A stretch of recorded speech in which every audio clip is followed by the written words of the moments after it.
Welcome to Ancient Relics Keeper, where lost truths, ancient mysteries, and forbidden history collide. Let's question the past and uncover what was never meant to be found. In 1986, a volcano on a remote Australian island erupted, revealing a new lava flow. No human witnessed it. The island is one of several places on Earth so dangerous, secret, or sacred that they remain completely off-limits to us.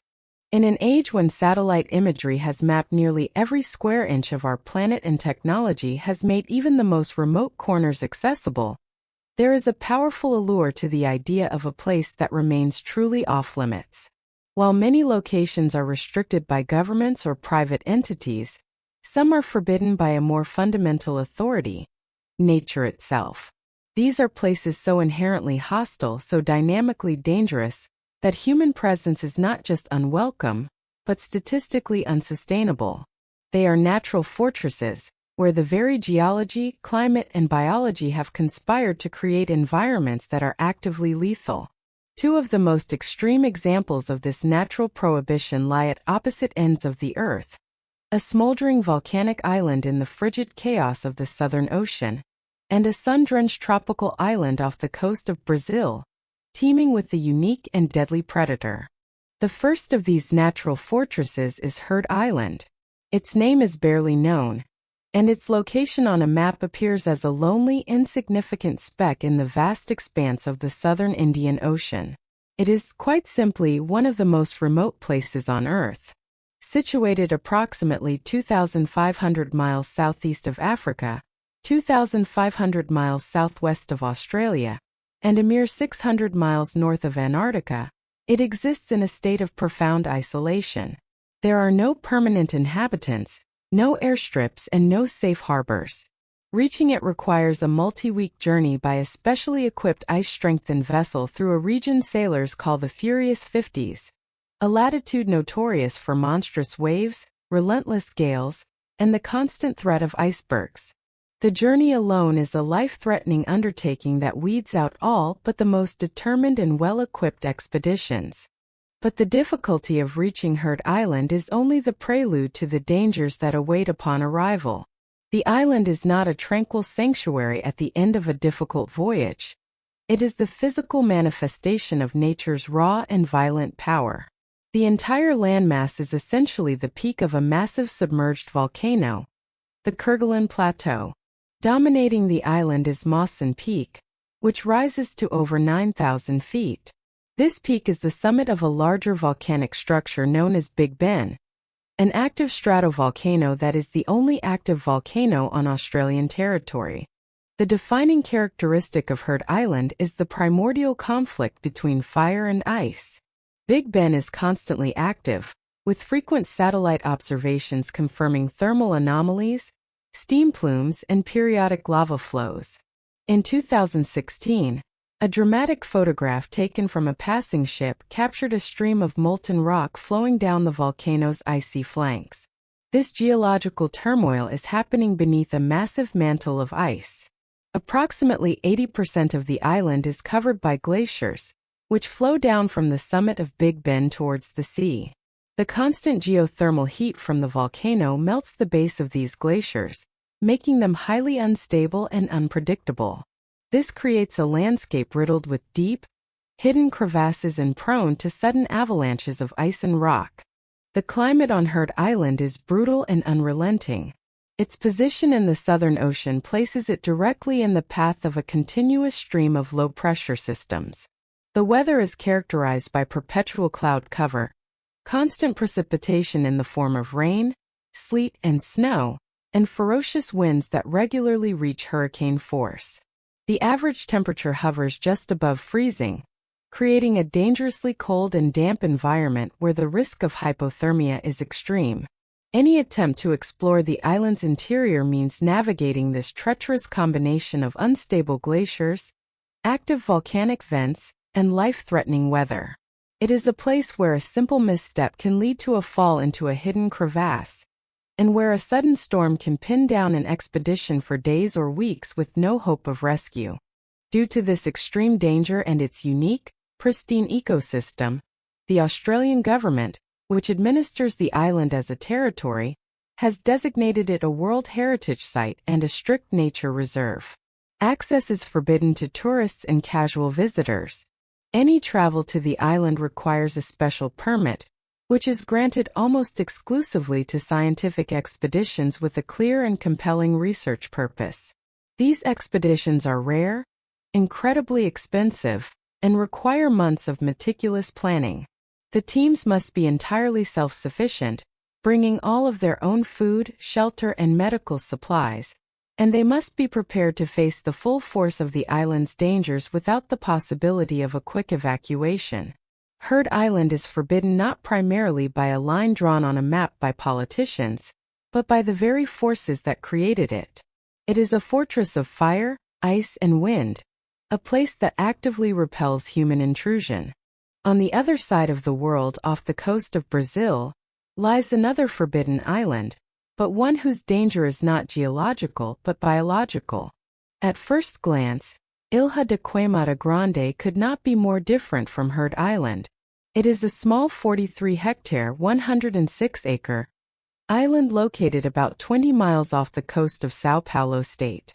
From a distance, it looks like a lush, tropical paradise, with verdant green slopes rising from the blue Atlantic waters. But this idyllic appearance masks a terrifying reality that has earned it the nickname Snake Island. It is forbidden to the public for one simple reason. It is home to one of the highest concentrations of venomous snakes anywhere in the world. The sole serpentine inhabitant of Ilha de Queimada Grande is the golden lancehead viper, Bothrops insularis, a species of pit viper that is found nowhere else on Earth. The island became isolated from the mainland approximately 11,000 years ago, at the end of the last ice age, when rising sea levels submerged the land bridge that connected it to the continent. This isolation trapped a population of lancehead vipers on the island, forcing them to adapt to a new environment. On the mainland, their relatives primarily feed on ground-dwelling mammals.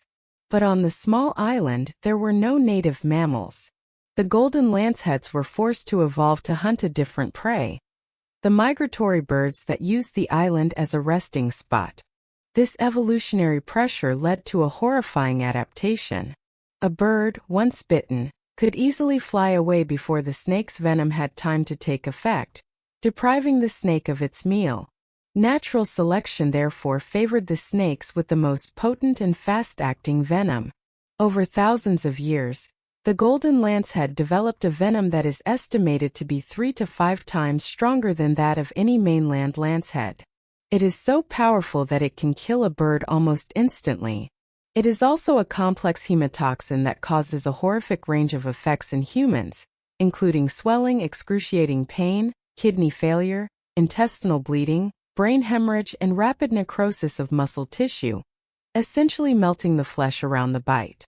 The true danger of the island, however, is not just the potency of the venom, but the sheer number of snakes. With no ground predators and an abundant food source in the form of birds, the snake population exploded. While sensationalist claims of 5 snakes per square meter are likely exaggerations, scientific estimates still place the population density at an incredibly high level, perhaps as many as 1 snake for every square meter in some parts of the island. This means that anyone walking through the island's forested interior is never more than a few feet away from a deadly predator, often camouflaged among the leaf litter on the ground or coiled in the branches overhead. A single misstep, a hand placed on the wrong tree, could be fatal. Local legends and documented incidents underscore the island's lethal reputation. Stories are told of a fisherman who landed on the island to pick bananas, only to be found days later in his boat, dead in a pool of blood, covered in snake bites. Another story tells of the last lighthouse keeper and his family, who were allegedly killed after snakes entered their home through the windows. Whether these specific stories are true or not, the underlying danger is very real. Recognizing this extreme hazard, the Brazilian government has made it illegal for anyone to visit Ilha de Queimada Grande. The ban is enforced by the Brazilian Navy, which patrols the waters around the island. The only exceptions are made for a small number of carefully vetted and approved scientific and research teams who study the golden lancehead. These researchers must be accompanied by a doctor and carry multiple vials of antivenom. They wear thick, protective boots and gaiters and move with extreme caution. The island is a unique biological laboratory, offering insights into evolution and venom pharmacology, but it is a lab where the experiment can kill you. The prohibition is a pragmatic measure of public safety.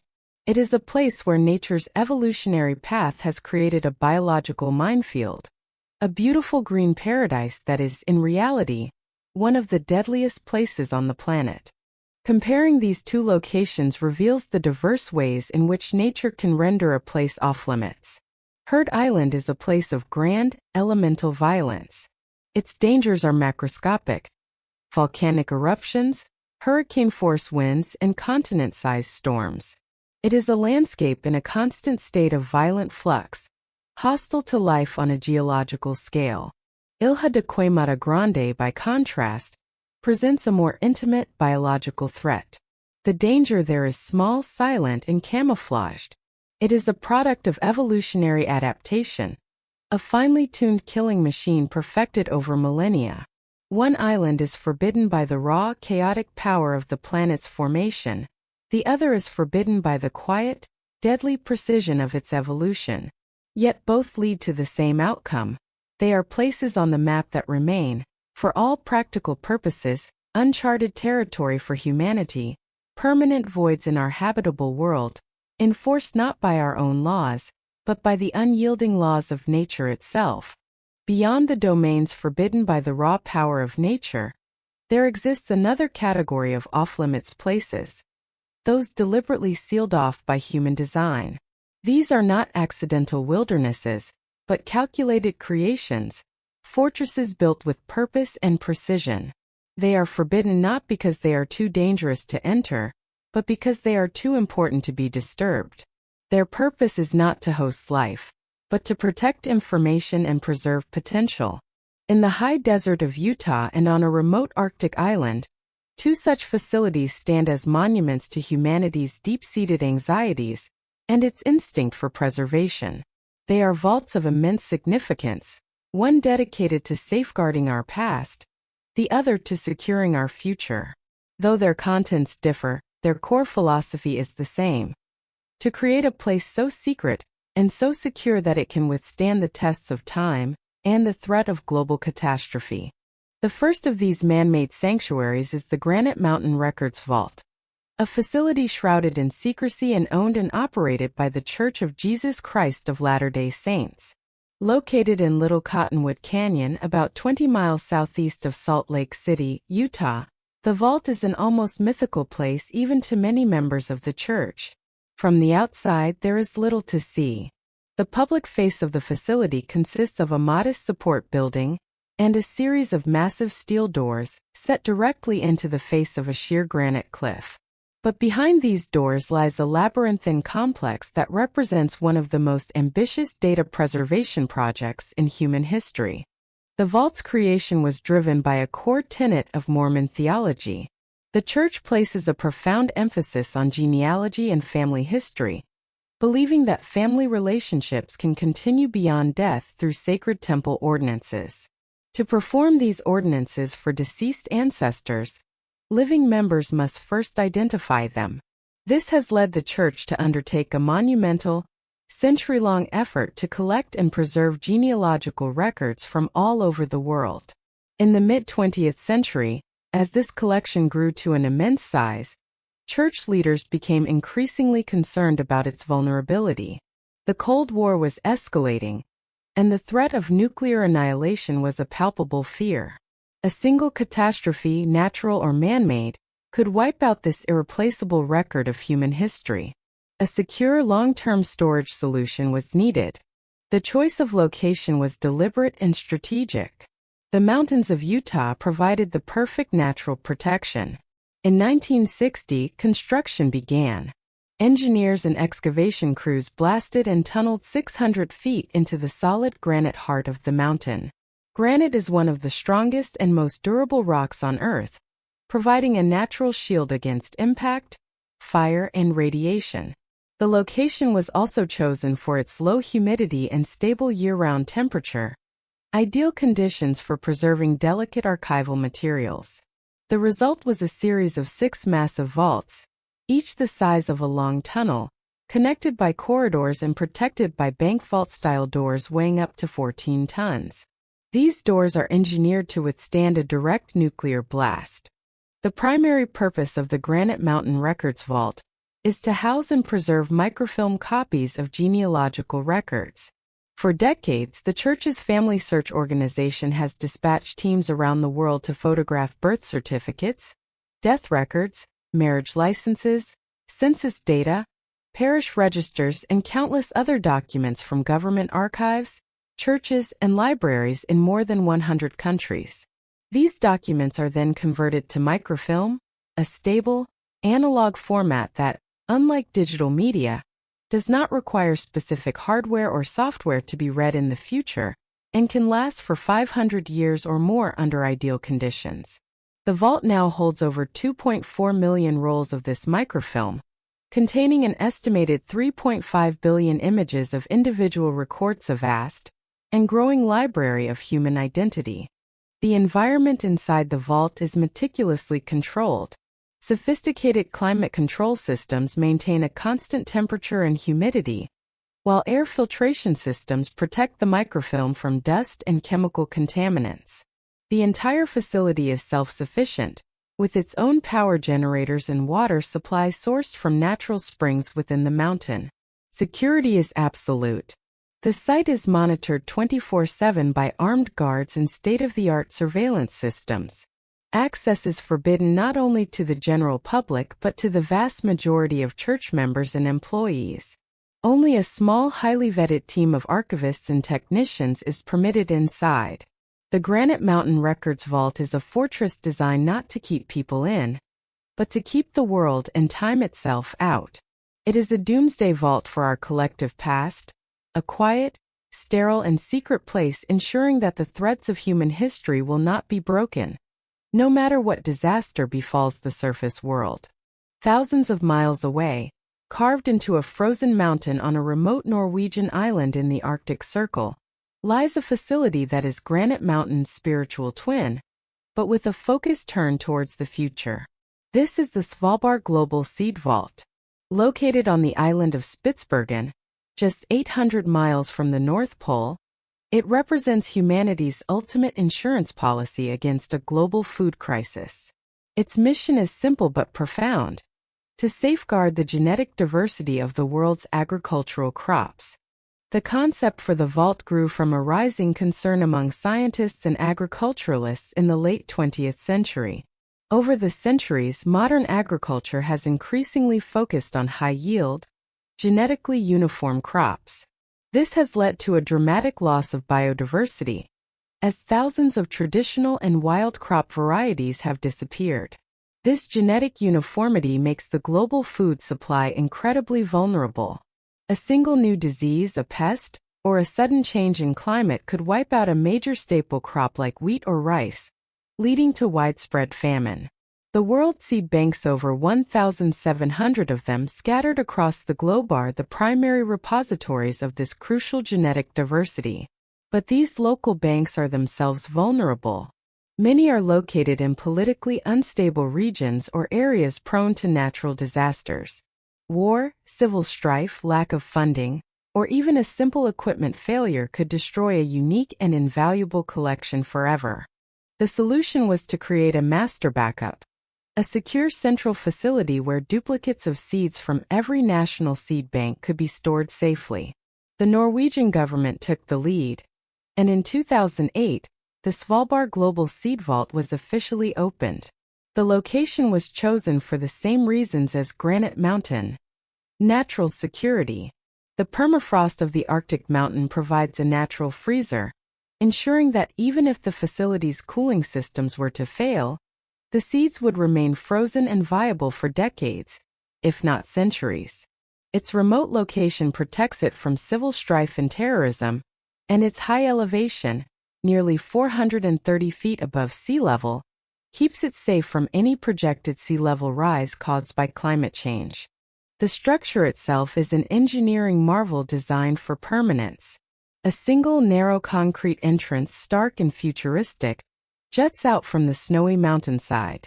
This leads to a 400-foot-long tunnel that slopes down into the heart of the mountain. At the end of the tunnel lie 3 separate vaults, each protected by heavy airlocked steel doors. Inside these vaults, the temperature is maintained at a frigid -18 degrees Celsius, -0.4 degrees Fahrenheit. The seeds are sealed in custom-made 3-ply foil packages and stored on shelves in large plastic containers.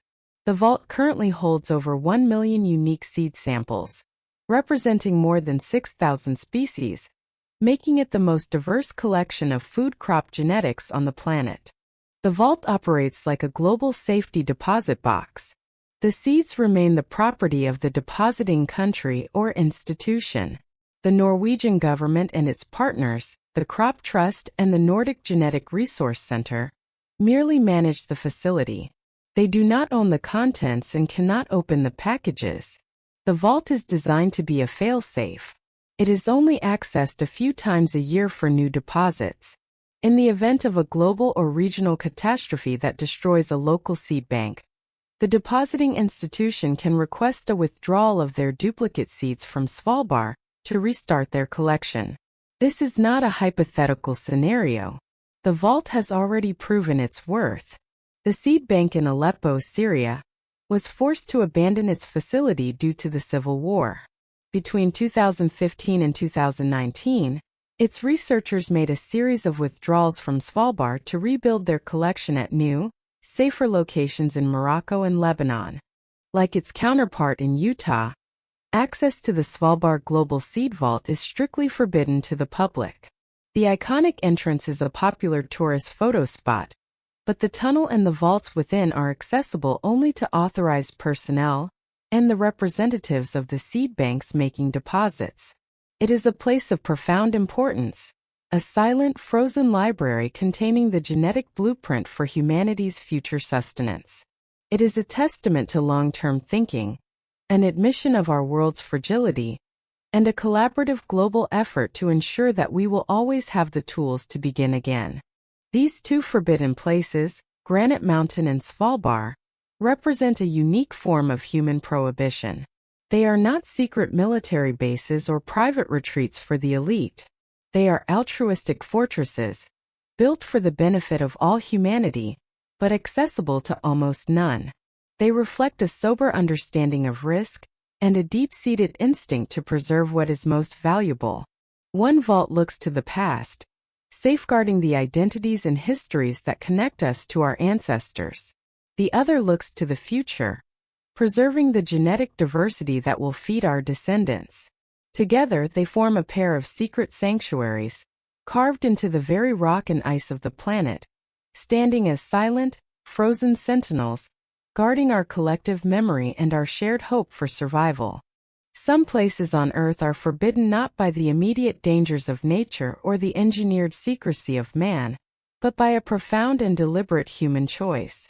These are locations deemed too sacred or too fragile to be disturbed, where the act of prohibition is an act of protection. The most extreme and poignant example of this is North Sentinel Island, a small forested island in the Andaman chain of the Bay of Bengal. It is a place that appears on maps and can be seen from space, yet it remains one of the last truly isolated regions on the planet.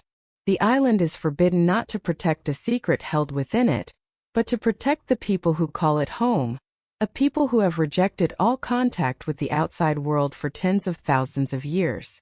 North Sentinel Island is officially administered by India, but in practice, it is a sovereign world unto itself. It is home to the Sentinelese, an indigenous people who have lived in near total isolation, preserving a hunter-gatherer lifestyle that dates back to the Stone Age. Genetic and linguistic analysis of neighboring tribes suggests that the Sentinelese have likely been isolated for an astonishing length of time, possibly as long as 60,000 years. They have developed their own unique language, culture, and traditions, all of which remain a complete mystery to the outside world. The island's forbidden status is a direct result of the Sentinelese people's own unwavering choice, expressed through consistent and violent hostility towards any and all outsiders. Throughout history, every attempt at contact, whether accidental or intentional, has been met with a hail of arrows and stones. In the 19th century, a British colonial expedition abducted an elderly couple and several children from the island. The adults soon sickened and died, and the children were returned, an event that likely cemented the tribe's fear and hostility towards outsiders. In 1974, a National Geographic film crew attempting to make a friendly documentary was driven off after their director was shot in the thigh with an arrow. In 2006, 2 fishermen who had illegally moored their boat near the island to sleep were killed by the tribe. The most recent and widely publicized incident occurred in 2018, when a young American missionary, John Allen Chow, illegally paid fishermen to take him to the island. Believing he was on a divine mission to convert the Sentinelese to Christianity, he ignored all warnings and approached the shore. He was met with arrows and was killed. His body was never recovered. Following these and other violent encounters, the Indian government adopted a firm policy of non-interference. It is illegal for anyone to go within 3 miles of the island's shores. This exclusion zone is enforced by the Indian Navy, which conducts patrols to keep away tourists, journalists, and missionaries. The law exists for 2 critical reasons. First, it is a pragmatic measure to protect outsiders from the predictable and lethal hostility of the Sentinelese.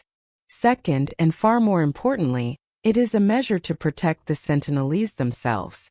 Having been isolated for millennia, their immune systems have not been exposed to common modern diseases like influenza, measles, or even the common cold. A single contagious visitor could introduce a pathogen that would devastate the entire population, leading to a catastrophic epidemic that could wipe them out. The prohibition is a human quarantine, a recognition that sometimes the most compassionate act is to leave a people completely alone. North Sentinel Island remains a forbidden place, a living anthropological time capsule sealed not by a government's desire for secrecy, but by a people's fierce will to remain uncontacted and a government's choice to respect that will. From an island guarded by vipers to a vault holding humanity's future, these forbidden places map the limits of our reach. They exist as reminders that even in our modern connected world, some doors remain permanently closed by nature, by man, or by choice. Thanks for exploring with Ancient Relics Keeper. Stay curious, question everything, and remember the truth is often buried deeper than we think.